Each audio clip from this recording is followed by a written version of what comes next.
हवामहल विधानसभा से नवनिर्वाचित विधायक बाल मुकुंद आचार्य कल अपने समर्थकों के साथ मुस्लिम बहुमूल्य क्षेत्र में गए हैं, जहां उन्होंने नॉनवेज होटल पर जाकर धमकी दी है और उन्होंने अधिकारियों से भी वार्तालाप की है। साथ ही उन्होंने नॉनवेज होटल के मालिकों को खुली धमकी दी थी कि राजस्थान में अभी ये सब नहीं चलेगा और अगर किसी को चिकन मटन आदि बेचना है तो अंदर रखकर बेचे। वहीं होटल मालिकों ने एक्सप्रेस न्यूज भारत की टीम ने वहां पहुंचकर बात की। होटल मालिक का कहना है कि हमारे पास जीएसटी और होटल का परमिशन वगैरह सब चीज मौजूद है। उन्होंने कहा कि लीगल तरीके से विधायक और निगम के अधिकारी आए तो वेलकम है और अगर होटल में आकर इस तरीके से होटल के वर्कर्स के साथ बदतमीजी की जाएगी तो उसका बिल्कुल बर्दाश्त नहीं किया जाएगा। होटल मालिकों ने विरोध किया कि उन्होंने कहा कि कानूनी तरीके से किया जाना चाहिए, गलत तरीके से परेशान किया जा रहा है। आगे अगर इस तरीके की कोई मामला आता है तो हम लोग भी कानूनी कार्रवाई करेंगे। को लेकर मेरे साथ ओनर मौजूद है ताहिर भाई, मैं इनसे जानना चाहूंगा। ताहिर भाई, कल क्या मामला हुआ था, पूरा मामला बताइए। बस कल जो ये हमारे यहाँ से जो एमएलए साहब हैं, ये आए थे, इधर से रैली निकाल रहे थे अपनी। आने के बाद अचानक अपने होटल पे आ गए। आने के बाद उन्होंने ये सब बोला, ये सारे बर्तन हमारे जो गैस की भट्टी वगैरह सब गाड़ी में डलवा दी और ये सब बोला कि नॉनवेज वगैरह आप ऐसे खुलेआम बेच नहीं सकते। और एकदम सारे लड़के सब हमारे दहशत में आ गए, भाई क्या हो गया। क्या वीडियो वायरल हो रही है, इसमें बदतमीजी भी की गई है, क्या क्या पूरा मामला? कोई बदतमीजी की गई आपके साथ? बदतमीजी तो नहीं, मगर ये है कि हाँ, उनका बोलने का तरीका थोड़ा सही नहीं लगा। अगर वो हमें पहले से बोल देते कि भाई आप ठीक है ये सब चीज़ें अंदर कर लें तो एक हमें वार्निंग हो जाती वो, और अगर उसके बाद वो कोई कार्रवाई करते तो अच्छा लगता। सुनने में आ रहा है कि निगम के अधिकारी भी आए थे और आपके सामान वगैरह भी ले गए थे, फिर उसको लेकर फिर आपने क्या किया? कहाँ से वो सामान मिला, क्या उसका कोई चार्ज वगैरह रहा क्या? हाँ, निगम में हमने चार्ज वगैरह दिया और वो हमारा सामान वहाँ से ले गए थे उठा के साथ। आपसे जो पैसा लिया गया वो किस चीज का लिया गया? नोटिस दिया था आपको या किस तरीके से? कोई नोटिस नहीं था, एकदम अचानक वो सडनली यहाँ से निकल रहे थे और आके उनके साथ काफी लोग भी थे और आने के बाद उन्होंने यहाँ पे एकदम सामान वामान के सब की बोले ये सब जब्त करो, फलाना ढीमका, उनके जो साथ थे। हालांकि अब हम लोग क्या कर सकते थे, पुलिस प्रशासन उनके साथ था, उन्होंने भी उन्हीं को कहा कि भाई आप इनको ले जाने दो, अभी हमें ले जाने दो। उसके बाद कोई मैसेज आया आपके पास, अब क्या हुआ उसके बाद? उसके बाद कोई कार्रवाई की कानूनी? नहीं, कार्रवाई नहीं, हम लोगों ने जाके बात की थी, फिर उन लोगों ने ये कहा, आज उसका एहसास हुआ है, उन लोगों ने कहा है कि हम लोग शर्मिंदा है इस चीज़ से। हम लोग तो आपस में भाईचारा बना के रखना चाहते हैं, मगर ऐसे माहौल में अगर रहेंगे तो माहौल खराब ही होगा और क्या होगा। काशिफ भाई, आपने वीडियो देखा होगा मुगल दरबार होटल का, उसको लेकर आप क्या कहेंगे? आपकी क्या प्रतिक्रिया रहेगी जिस तरीके से कल इनके साथ किया गया? देखिए, मैं आज यहाँ पे पहुंचा हूँ, ताहिर भाई ने मुझे पूरा मामला बताया, तो मैं एक ही बात कहूंगा कि जो ये अभी चुनाव जीत कर आए हैं बाबा, जो है जिनको बाबा के नाम से जाना जाता है, भारतीय जनता पार्टी का ये आदमी है जो भगवा वस्त्र पहन के हिंदू धर्म का अपमान कर रहा है, क्योंकि हिंदू धर्म सभी को भाईचारे से रहने की एक तावील देता है, वही मुसलमान भी इस्लाम धर्म भी कहता है। मैं उस बाबा से पूछना चाहूंगा कि क्या तुम्हें कानून पता है, क्या देश के संविधान पता है?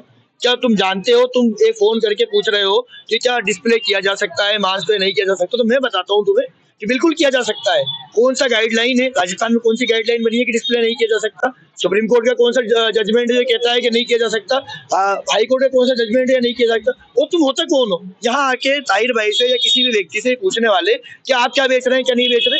ये मेरा कॉन्स्टिट्यूशनल राइट है भाई, मैं क्या खाता हूँ क्या नहीं खाता। मैं आपके घर में नहीं पहुंच रहा खाने के लिए, मैं ये नहीं कह रहा कि नॉनवेज की या वेज की दुकानों को बंद करिए। अरे नॉनवेज की दुकानों से किसी की भावना आहत होती है तो मुझे उनके भगवा पहनने से भावना आहत होती है। उतारिए अपना भगवा, वो पहनिए दूसरी ड्रेस। आप तो जनप्रतिनिधित्व, ताहिर भाई जो है जनप्रतिनिधित्व। तो मेरा कहना ये है बाबा से कि ऐसे बाबा बहुत आए, लेकिन ये हवा महल क्षेत्र एक ऐसा क्षेत्र है, ये हमारा जो जयपुर और जो राजस्थान है, जहाँ पे गंगा जमुना तहजीब के साथ लोग रहते हैं, और ऐसे दंगाई और ऐसे लोग जो कि आके हिंदू मुसलमान करके फसाद मचाना चाहते हैं, ना उनको कानून की समझ है ना उनको संविधान की समझ है। संविधान भी हमें ताकत देता है, कानून भी हमें ताकत देता है कि हम हमारे काम को तरीके से कर सके। और मैं अपनी पार्टी मजलिस की तरफ से आज यहाँ मौजूद हूँ, मैं ताहिर भाई के साथ और हर उस शख्स के साथ यहाँ खड़ा हूँ जो कि संविधान के तहत और कानून के तहत अपना काम कर रहे हैं। अच्छा, नगर निगम को भी अब याद आया है कि अतिक्रमण हो रहा है। राजस्थान के अंदर कोई ऐसी गाइडलाइन नहीं है जो ये साबित करे कि ये लोग अपना यहाँ पे काम नहीं ले सकते। हाँ, अतिक्रमण की बात है, अतिक्रमण के लिए नोटिस दीजिए, कार्रवाई करिए, लेकिन इस तरह की दादागिरी कतई बर्दाश्त नहीं की जाएगी। बाबा ने आज माफी मांगी है, आपने वीडियो देखा होगा, माफीनामा भी आया, उसको लेकर आप क्या? देखिए, बाबा की माफी मांगने की वजह है क्योंकि बाबा कुछ है ही नहीं। बाबा होते कौन है यहाँ आने वाले? बाबा को क्या अधिकार है पूछने का? अगर आप एमएलए हैं तो आपने शपथ नहीं ली, आप संविधान नहीं जानते, आप यहाँ आके इनसे पूछ रहे हैं कि आपको बेचने का अधिकार है। अरे ये बिल्कुल बेचेंगे, और ऐसे 1000 मेरे मुसलमान भाई बेचेंगे यहाँ पे, रोक सकते हैं तो रोक लीजिएगा, कानून के दायरे में हम उनसे लड़ेंगे और उनका सामना करेंगे। एक बात मैं कहना चाहता हूँ कि जब तक भारतीय जनता पार्टी या राजस्थान सरकार इसके ऊपर कोई गाइडलाइन नहीं बनाती या इस पे कोई कानून नहीं बनाती, मैं अपने सारे मुसलमान भाइयों से, सारे रेडी वालों, चाहे वो हिंदू है मुसलमान, कहना चाहूंगा आप स्वतंत्र, आप जो चाहे करें, और अगर आपको किस तरह कोई आकर यहाँ पे धमकी देता है, धमकाता है, तो कानूनी तौर पर FIR दर्ज करा। सर जय श्री राम के नारे भी लगाए जा रहे थे, आपने भी वीडियो देखा होगा, क्या उसको एक हिंदुत्व कार्ड खेलने की तैयारी? नहीं, देखिए CSR का नारा लगाना हर जो आस्था उसमें रखता है, GSR के नारे के अंदर रखता है, वो लगाए। हम अल्लाह अकबर का नारा लगाते हैं और GSR का नारा लगाते हैं, कोई आपत्ति वाली बात नहीं है। ये उनका धार्मिक मामला है, वो स्वतंत्र लगाने की, लेकिन मामले को हिंदू मुसलमान करके अपनी रोटियां सेकना, ये एक तरीके की उन्मादी प्रवृत्ति के लोगों का काम। टीपू भाई आप क्या कहेंगे, कल पूरा प्रकरण आपने भी देखा होगा वीडियो से? बिल्कुल, ये मैं निंदा करता हूँ कि महाराज जी आए हैं और गुंडागर्दी की तरह दुकान बंद कराना, करबला भी गए और MM खान पे भी गए, इस तरीके की जो घटना हो रही है वो गलत है। जी बाबा जी जो विधायक यहाँ के, वो कह रहे, जिस मंदिर की बात कर रहे थे उस मंदिर के पास में भी होटल, उसको भी बंद कराइए। हम तो भाईचारे से रहना चाहते हैं, हम बाबा जी से कहना चाहते हैं कि अगली बार जब आप आए तो सोच समझ कर कानून के दायरे में आइएगा। अगर कोई दंगा हो जाता है या कोई और घटना हो जाती है, उसका जिम्मेदार कौन होता? बिल्कुल बाबा होती और बीजेपी सरकार होती, बिल्कुल होती। और मेरे साथ मौजूद है यहाँ के मैनेजर सुल्तान खान। सुल्तान जी कल क्या हुआ था, पूरा मामला बताइए। वैसे क्या, जो अभी बाबा तो शपथ भी नहीं लिए, उनने कुर्सी पे भी नहीं बैठे, वो एक बार आगे बोला ये अवैध जो आप कब्जा करके रखे हो, तो ऐसा कुछ भी नहीं है, जबकि उनका काम नहीं है। जो अपन अगर कब्जा भी करके रखे है, जबकि पुलिस प्रशासन है, नोटिस देगा, पहले ही समझाएगा, जब ही जाके कुछ हो सकता है। वो तो एक बार आके कह रहे जो लाइसेंस दिखाओ, वो बिल दिखाओ, GST नंबर वगैरह, हमारे पास सारी चीजें हैं, लाइसेंस भी है, निकालो। थोड़ा आगे दिखाओ, लाइसेंस दिखाओ थोड़ा। जी दिखाओ। इधर ये लाइसेंस भी है मेरे पास, है ना, होटल का लाइसेंस भी है हमारे पास, GST नंबर भी है हमारे पास, सारी चीज है, ऐसा कुछ नहीं है। और ये नगर निगम का यूरो टैक्स जो होता है वो भी है अपने पास। अपन कोई 2 नंबर काम कर नहीं रहे, भाई सब 1 नंबर पे है, लेकिन वो आके ही उधम मचा दिया, ये लाइसेंस दिखाइए, ये करिए, वो करिए, तो ऐसा कुछ नहीं। आज आपका कोई सामान वगैरह ले गए? नहीं, सामान तो लेके नहीं गए, लेकिन वो फिर उधम करके चला गया। आप बताइए, आप भी कल वीडियो में मौजूद थे, जो वीडियो वायरल हो रही है। जी सर, आपसे क्या कहा गया था उसमें? मैं अपनी वहाँ दुकान पे खड़ा हुआ था, तो आती वो बोला पहले लाइसेंस दिखाओ, तो मैं ऐसे बोला कि लाइसेंस तो अभी फिलहाल लाइसेंस बनाने दिया है, अप्लाई किया है, अभी लाइसेंस आया नहीं, नया दुकान है? अफगानी दरबार होटल पे था मैं, वो मेरा भाई का है, मेरा नहीं है। मैं यहाँ काम करता हूँ MM खान पे बहुत सालों से, कम से कम 10 सालों से काम करता हूँ।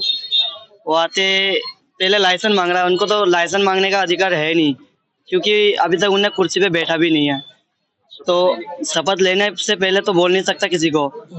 आके उधमबाजी कर रहा है, एक उल्टी सीधे मतलब हरकतें कर रहा था, अपने सामान भी लेके गया वहाँ से। उनके साथ जो लोग थे उन्होंने आपके साथ कोई बदतमीजी भी की? बदतमीजी भी, नारे लगा रहा था, जय श्री राम की नारे लगा रहा था, और अपने वहाँ के सामान भी लेके गया सारे। हाँ, होटल के सामान भी लेके गया पूरा। फिर सुल्तान भाई, आज सुना है कि कोई समझौता हुआ है, उसको लेकर आपकी तरफ से कोई फोन आया था उनकी तरफ से, या क्या किस तरीके से बैठ के हो गए थे, कोई वो इशू नहीं है, उन्होंने माफी मांगी। अब क्या कहा उन्होंने, कोई इस तरीके से आगे? नहीं, आगे कोई बयान कुछ दिए नहीं, अभी देखते हैं क्या। आशिफ भाई क्या कहेंगे आप, कल आपने वीडियो देखी होगी MM खान की, आप क्या कहेंगे उसके? देखिए, सबसे पहले तो मैं एक बात कहना चाहूंगा कि जितनी आवाम मौजूद है, ये एक ही सवाल पूछना चाह रही है कि बाबा होता कौन है यहाँ आके इनसे लाइसेंस का पूछने वाला, उसकी हिम्मत कैसे हुई? क्या वो जीता हुआ यहाँ का विधायक है? अभी वो उसने विधायक की शपथ नहीं ली। वो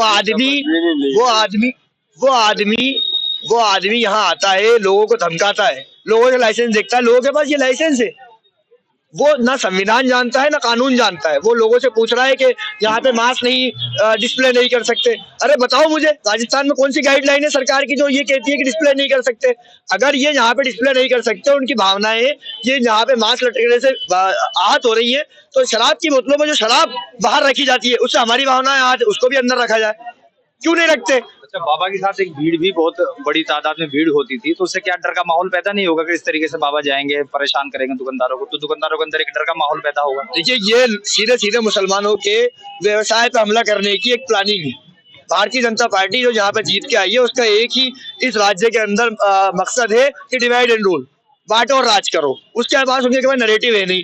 आज लोग ये बता रहे हैं एक होटल अफगानी दरबार एक ये, आज इन लोगों के यहाँ पर ये सब कांड होने से इनके माली हालात पे हमले हुए हैं, इनके रोजगार पे फर्क पड़ रहा है। उसके जिम्मेदार कौन है? यहाँ पे जो लोग सुकून से आकर खाना खाते थे वो नहीं आ पा रहे हैं, उसका जिम्मेदार कौन है? बाबा भगवा वस्त्र पहन के आके यहाँ पे धमकाएगा हमें, हम डरने वाले नहीं है। बाबा से मैं यहाँ से आपके चैनल के माध्यम से कहना चाहता हूँ कि हम लोग बाबा का मुकाबला करेंगे कानूनी तरीके से। अगर बाबा हमारा मुकाबला करना चाहते हो तो आ जाए सामने, मुकाबला करने को तैयार है, लेकिन डरेंगे नहीं। टीपू भाई आप क्या कहेंगे इस पूरे घटना? बिल्कुल बाबा जिस तरीके से आया, बिल्कुल गुंडागर्दी की तरह से आया, लोग लेकर आए, झूठ मनाया, जय श्री राम के नारे लगाए, होटल वालों को धमकाया, मिठाई की बातें करी। मिठाई का मतलब रुपया, पैसा। मैं बाबा को कहना चाहता हूँ अगली बार आए तो कानून के दायरे में आइए, बैठिए, पानी पिए। अगर आप गुंडागर्दी से आएंगे तो हम भी बहुत बड़े गुंडे अगर बन जाएंगे, लेकिन इस तरीके से आपकी गुंडागर्दी नहीं चलेगी। आप विधायक बन कर आए हो, पुजारी से विधायक बने हो, आगे से ध्यान रखना। अगर आओ तो कानून के दायरे में आना। अब बाबा ने माफी भी मांग ली है, अब उसको लेकर आप? बिल्कुल बाबा ने माफी मांगी है, वो इसलिए माफी मांगी है कि आला कमान से इनके पास शिकायत आई, कॉल आया, उसके बाद माफी मांगी है।